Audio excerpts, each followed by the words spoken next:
Nasamsam naman ng National Bureau of Investigation o NBI ang 270 milyong pisong recycled smuggled na sigarilyo sa Capas, Tarlac. Ang mga detalye alamin natin live kay Val Gonzales. Val. Yuel, matapos ang 2 linggong surveillance, sinalakay ng mga operatiba ng NBI Special Task Force ang incinerator company na ito sa bulubunduking bahagi ng Sitio Kalangitan, Barangay Kutut dito sa Capas, Tarlac. Kahong-kahong na mga smuggled na imported na sigarilyo na nagkakahalaga ng 250 to 270 milyong piso ang nasamsam ng mga otoridad. Sabi ni NBI Director Jaime Santiago, ang mga puslit na sigarilyong ito ay sasalang na sa incinerator para sunugin, pero natuklasan ng mga operatiba na ibinebenta pa uli ito sa mas mababang presyo.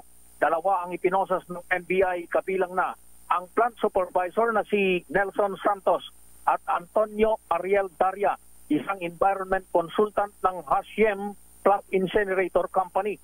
Ayon kay NBI Special Task Force Executive Officer Richard Sison, si Daria ang tumanggap ng 17.5 na milyong pisong bypass money para sa inisyal na pagbili ng recycled cigarette na isinakay sa isang 10-wheeler truck.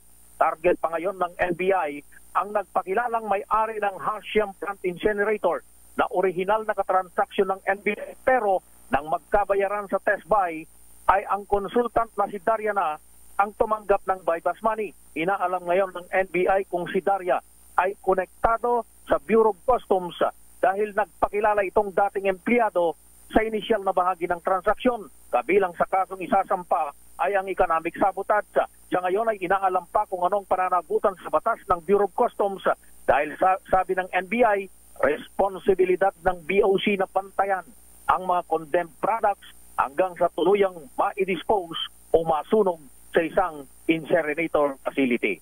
Mula rito sa Capas, sa lalawigan ng Tarlac, ako si Val Gonzales, TZRH, una sa Pilipinas, una sa Pilipino. Live mula sa Tarlac, maraming salamat, Val Gonzales.